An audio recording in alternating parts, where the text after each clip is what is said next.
You're gonna get out of the way.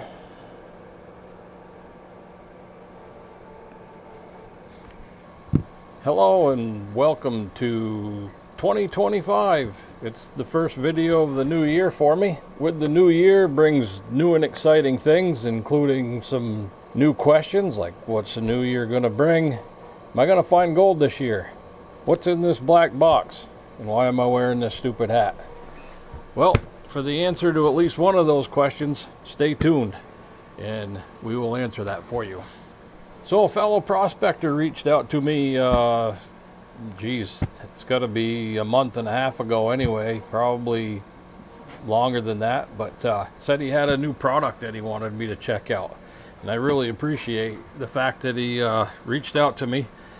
And just so happens I was going by his house here one day and I picked this thing up. If you order one of these, local pickup, you will get the bucket and what's in the bucket, almost everything that's in the bucket. But if you don't, it'll come in the box. So in the bucket, he provided a really nice towel.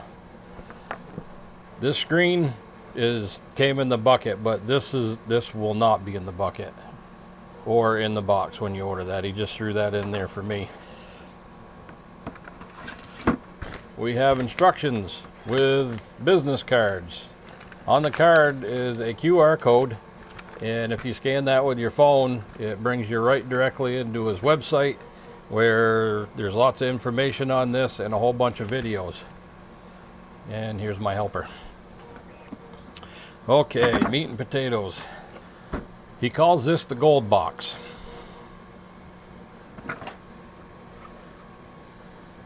Hopper.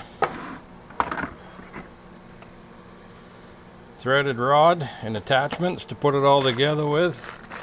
Some clips and hose clamps. Nice little scoop. A drain. This is where the all the magic happens for this. This is the gold box. A pump, which I already have this hose. He sends this nice bilge pump hose with a fitting, and this I'll show you what that's for later. I gotta say I'm impressed with this style hose he's using. This is your typical bilge pump hose, and I found over time, and it's really not that much time, this gets holes in between the corrugated piece, and they start to leak, and one day it's fine and the next day you plug your pump in and it's spraying all over the place. So I know everybody uses this stuff, so it's kind of a pleasant change for that. Good thing I don't have any water in the bucket. My helper's in there rooting around. A valve, a T with another hose on it, and this goes on top of the hopper. This is like this would be like a spray bar assembly. There's holes in here, and we'll be hooking this little hose up into here when we get there. So that's it for the bucket.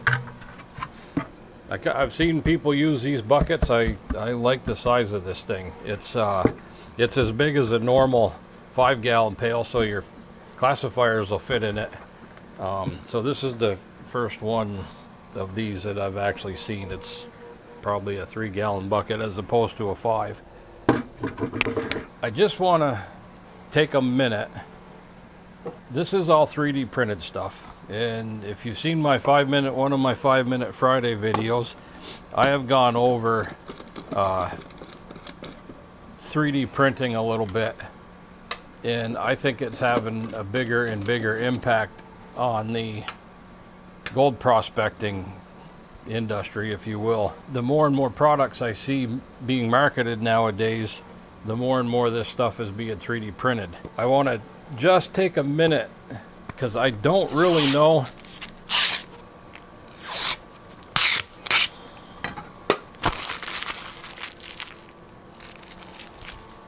So all filament or plastic is not created equal. Most of the products I'm looking around, let's take this for an example. This is my shameless little plug here, but this is my screen holder for the Gold Cube classifying screens. So they always end up on the floor, you know, one's over here, one's over there. Anyway, so the plastic I made this out of is called PLA, and I'm not going to get into what that exactly is, but PLA is like everything is made out of that.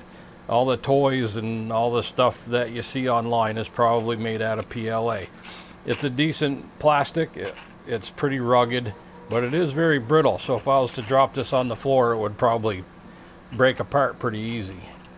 And it doesn't have any UV resistance. It doesn't have a lot of, I don't think it has a lot of moisture resistance, although some of these containers that I've made, this is PLA also, they do hold water and it doesn't seem to bother it.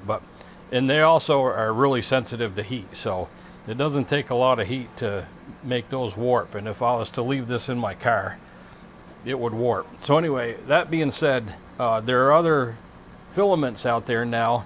PETG is like the step up from PLA, and then you can get into like your ABSs, like your car's full of stuff made out of ABS. Impact resistant, heat resistant. I don't think it's quite as UV resistant as what Chris, the designer, made this out of. This is made out of ASA. ASA is like a step up from ABS. Most of your exterior car parts made out of plastic are made out of ASA because it's got a higher impact resistance, higher tolerance for UV light, higher heat tolerances. You can leave this out in the sun, it's not going to bother it. Getting it wet's not going to bother it. So this is printed out of ASA, so we know that this is going to hold up in the river, and he designed this to be put right in the river. We're not going to do that today. We're going to run it, we're going to put it together and run it down here because it's right now it's 16 degrees out and I don't feel like getting in the river. So alright, I'm going to do something that I don't normally do, and that's get out the directions, and we're going to put this together real quick just to show you how easy this thing goes together. So got to put on my specs so I can see what's going on here. Alright, first things first, the box. Screw the 4 short legs into the bottom of the box. He says all you need to go is like 4 or 5 full turns.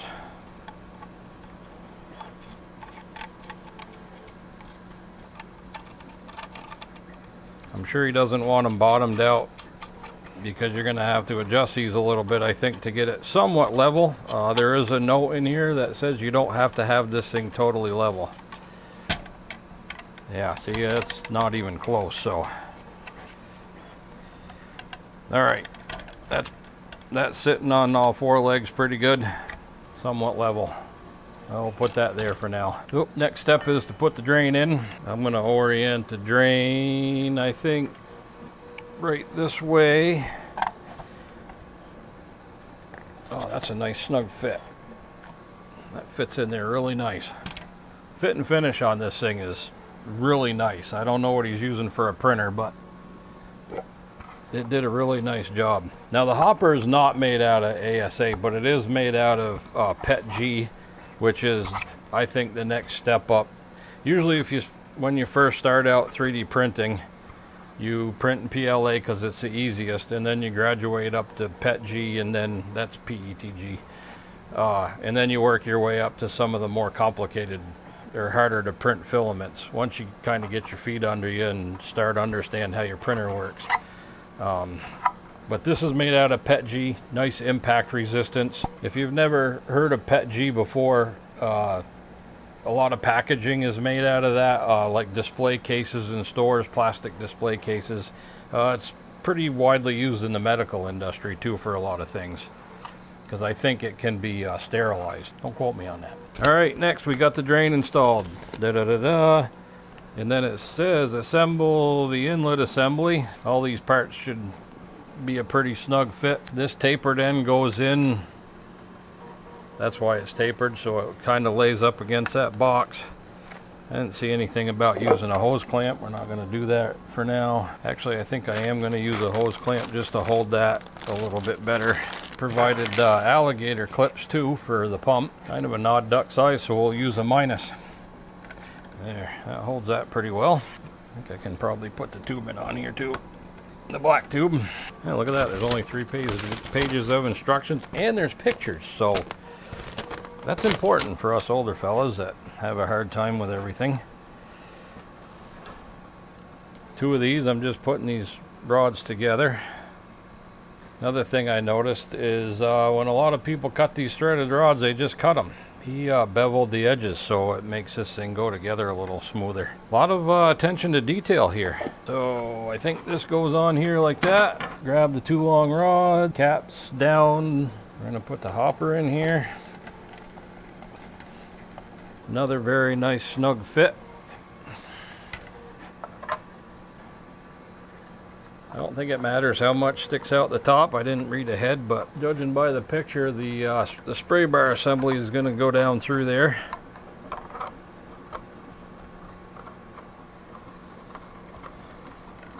All right, voila. I think we're no, we're not done yet. We got to put this on. All right, the battery died in my camera, so I don't know where I left off. All right, we got this thing adjusted up okay, me and my helper here. I'm gonna have to get the camera off of here. Y'all can see that water level down in there. That's where you want your water level. And I adjusted that with that ball valve. And I can't do this with 6 hands, but if you've got too much water going in there, that's what's gonna happen. So you wanna dial that up with your pump running at 12 volts. I've got mine hooked to a speed control. And he doesn't recommend that. He recommends just hooking it up to a battery and letting it run at 12 volts because that's what it's designed for. So I think that looks good. I'm gonna tune that in again right before I start feeding material. That's where you want it, right at the water level needs to be right at the bottom of that hopper. So 1/4 inch classified material. I've got a little bit of material. I'm running it into my recessed bucket. There's about 8 gallons of water in here, and there's a small catch container in there. I want to catch my material so the pump doesn't suck it up, but I want to be able to reprocess it also. So let's take one of his a scoop out of the nice little scoop that you get, and we'll just dump it in. We'll see what happens.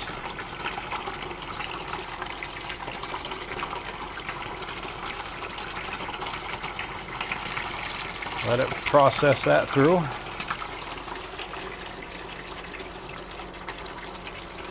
Yeah, I think that'll be good. He says you can keep running this and it won't blow out the gold that is caught up in there. Just dump another thing in and let her go.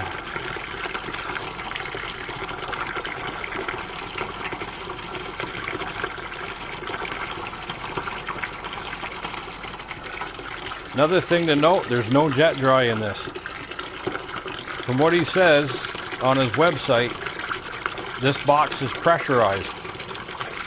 So that sort of eliminates the need for jet dry. It also enables you to run dry material through this thing too. So you can run wet or dry material through this. It may sound funny, but this isn't wet and this isn't dry. So I'm kind of running 1 scoop at a time.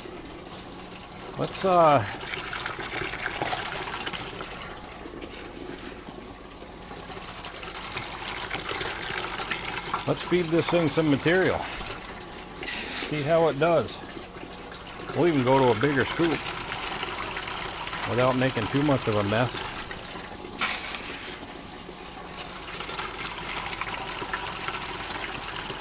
There, we'll load this thing right up and see what it does. Look at it go. Kind of fun to watch, if anything.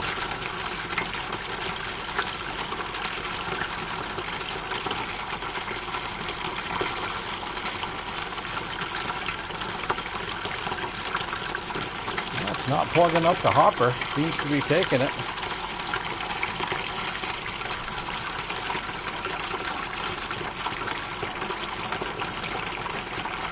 You can see it whittling down the lighter stuff into the heavier stuff and processing it through.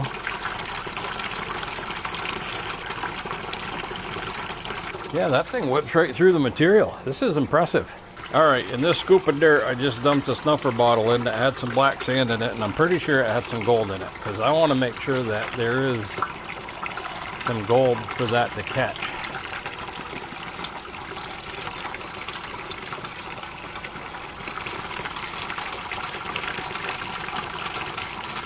And there should be some decent black sand in this, because this was all tailings out of those sluice boxes. Some out of the A52 and some out of the new one that I got from Prospector's Dream. We're going to put it through its paces knowing that there's gold in that. I got to be careful because my bucket under in here only holds so much, so I don't want to overfill it. My water's getting a little cloudy so I can't see. I think another thing that's important to add is you can run this right out of the brook, or you could use this as a cleanup sluice also. Oh yeah, there's gold in there. Oh, there's, yeah, okay.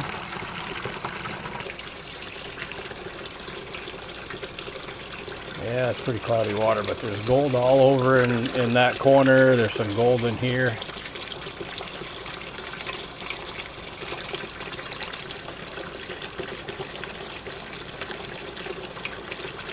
Kind of an interesting design. We can pop the plexiglass cover off when we do a cleanup, and I'll show you what the bottom of that thing looks like. Okay, cleanup. 4 knurled screws. Take the top off.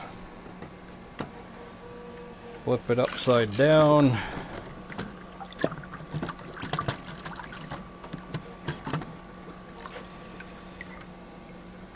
Got a little tiny bit of stuff caught up in there. I don't know if you have to do this, but I'm just going to dig out these a little bit here to dislodge that stuff.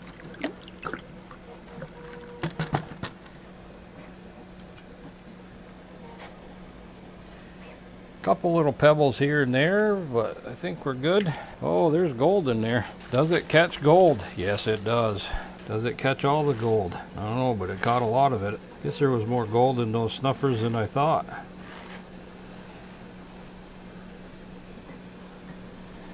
There we go. That's all the gold that it caught. All right, now I have the daunting task of pulling the tailings out and seeing if there was any gold that this thing lost. That's always the fun part, right?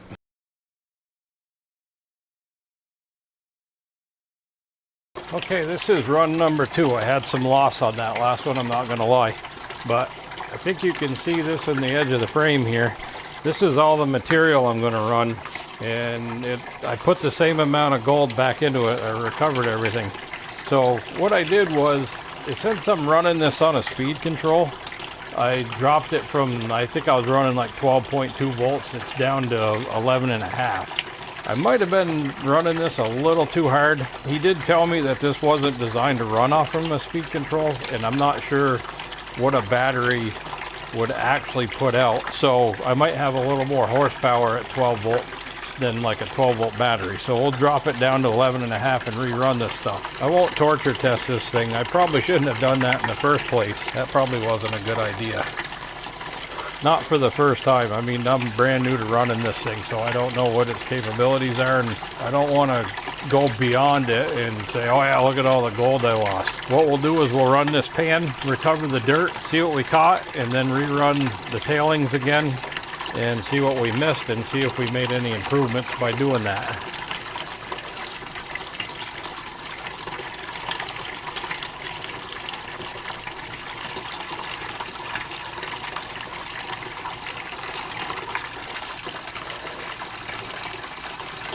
And since this is a scoopy provided with the kit, we'll run one scoop at a time and let it sort of process the material through and see what we get.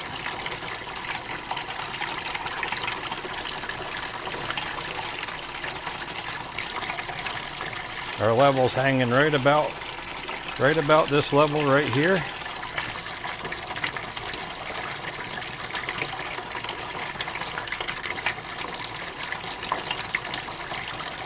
Might be just a touch high now, so Boy, it doesn't take much to get adjustment on there. Starting to see some gold. I gotta say, this thing is really fun to run.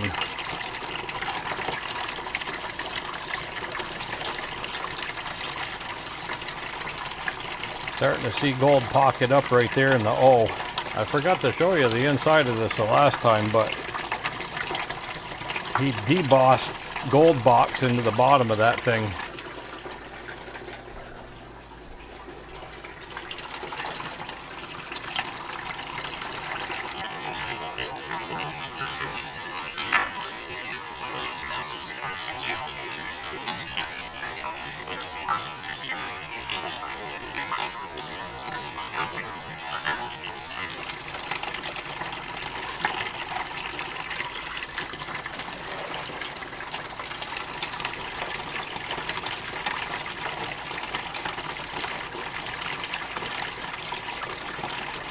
The other thing I did that may not have helped the last time is all the gold that was in these snuffer bottles, I just dumped it right in. So that's kind of unrealistic. I'm seeing gold on this side, but I don't, as it comes around to here, I don't see anything getting caught over here. Chris, I think I lost my nice blanket that you sent me in the bucket. My helper likes it an awful lot. Seeing a lot of gold right piled up right there, that's a good sign. There.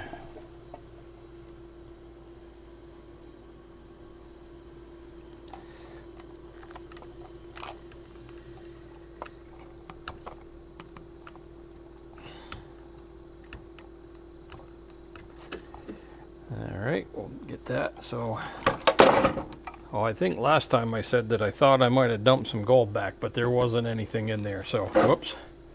There is a lip. This thing is raised, so there is a lip in there, so I'm not really worried about dumping any gold out. Yeah, there you go, Chris. My helper likes that towel you sent pretty well. I'm gonna have to fight her for it later.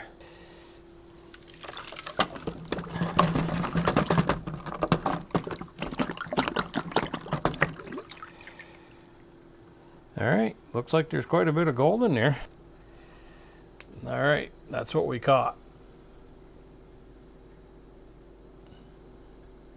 Now, let's see if the adjustments I made a difference. What got away? I think that's a pretty good result for being first time I've ever run this thing. While I'm thinking of it here, you can see in there it says BOX and then it says gold. So that's what the bottom of this thing looks like. And see where the inlet comes in right here. There is a lip. Trying to see on camera. There is a lip, so it is raised up off the bottom of that. So if you tip it back, I think the gold would just come up and settle against that. I thought I lost some gold, but I didn't. But that's it, the gold box. Okay, so I reached out to Chris, and one thing he said, bad. Overfeeding. Just like anything else, if you overfeed this, it's going to lose gold. If you overfeed a sluice, it's going to lose gold. If you overfeed that thing over there, the cleanup buddy, that's going to lose gold. So that was one mistake I made. The other tip he had, well, the other mistake was I was running, like I thought, the pump was running a little bit too hot. And he said that would be okay, just lower the level in the water level in the feeder hopper here. Don't run it up here, run it about 1/2 to 3/4 of an inch. I think he said somewhere in there. Right now it's probably a good 1/2 inch down. So we're gonna feed it again. By golly, we're gonna get this. He said it should achieve a 98% capture rate. So I don't know, that had to have been close, even though there were quite a few pieces in the tailings. There were a hell of a lot more that it caught that it didn't catch this time. It's amazing when you actually run something the right way.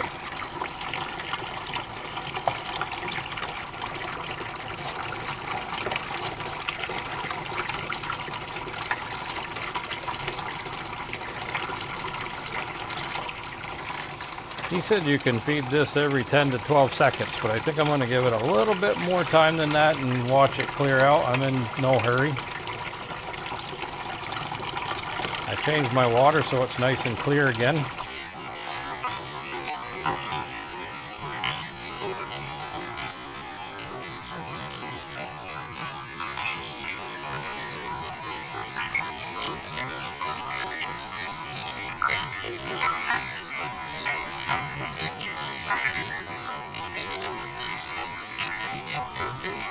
He also said if you see gold farther than 2/3 of the way around, you're probably doing something wrong.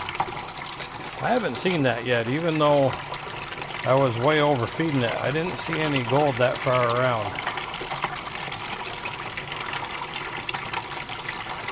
Make sure you go check out his video. I mean, he's the pro at running this thing. I'm just the amateur here.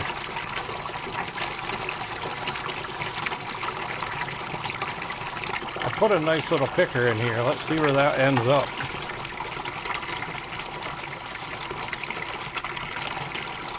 Oh, there it is, right in the O.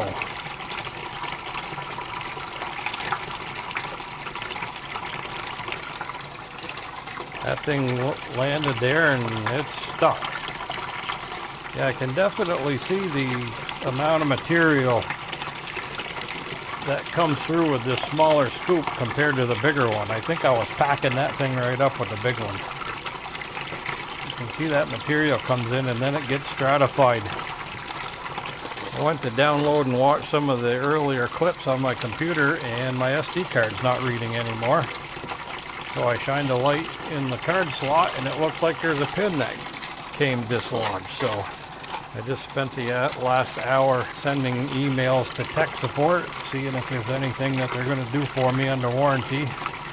I'm not sure because it's about 2 weeks past a year that I bought it. So, and the stinky part is anything they do is probably going to I'm going to have to send that thing out somewhere. So I may be buying a portable SD card reader and just plugging it in through the USB.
Like my level is creeping up a little bit, so I'll just dial that back a little.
And there we go.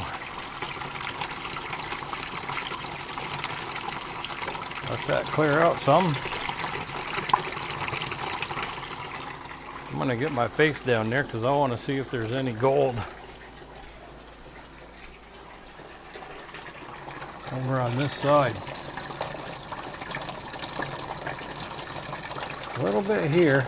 That's not quite past the halfway point. I think we're getting better at this. I think we're tuning this thing in. Clean this out and we'll be back with the results. All right, last run.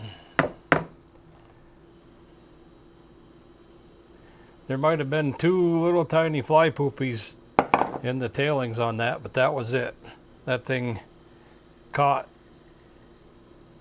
99.9%. Couple emails to Chris, who invented this thing. He got back to me with what I suspected. Our first run, lost a ton of gold, total user error. Big green scoop, bad. He included this for a reason. This is what you feed with. Flow, too much flow, overfeeding equals blowing out gold every time. His recommendation, whenever you're using a speed control, go a little bit slower than 12 volts, 11.5, and run your level from the hopper down a little bit lower, and it feeds it through a little slower, and that cured our problems. Took me 3 tries and it's running perfect now. Final thoughts, I'm happy with it. I think this thing runs good. I got a few more containers of tailings that I found, so I can't wait to run those. Made in New Hampshire, set the side, made in America. He did a nice job. All the embossing all the way around it. Well-built product. Go on his website, goldenheartprospecting.com. They're $185. If you want to do local pickup, you get the bucket. He lives over in New Hampshire. I'm impressed with it. I really am. Now that we've got it tuned in, you can watch this video. You can not make the same mistakes I did. And I think you'll be able to fire this thing up and run some dirt through it, not have any problems. Good product. I like it. I like what it's made of. Very well constructed. Can't say enough about it. I'm going to leave that here. Thank you, Chris, for sending this to me. Full disclosure on that, he's like, here, test it, let me know what you think, put the video out, I want your honest opinion. There was no expectation of anything in the video, so I want to give you my honest opinion. If I didn't like it, you probably would have never seen it, because I don't know, I feel funny about testing a product and throwing it out there and just having nothing good to say about it. So I'd rather just not even put up a video on it. But I like this. This works. All right, thanks for watching. I hope you enjoyed the video, and until next time, Happy New Year, and y'all be cool. Live long and prospect. See you, bye.